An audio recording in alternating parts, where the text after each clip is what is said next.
മണി അഭിനന്ദിക്കുക മാത്രമല്ല, ഇതുപോലുള്ള പദ്ധതികൾ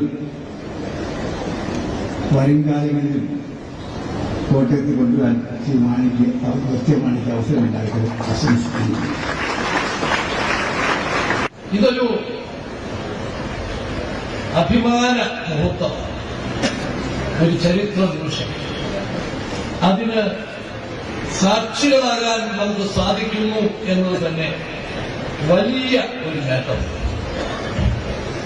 ഈ നേട്ടത്തിന്റെയൊക്കെ പിന്നിൽ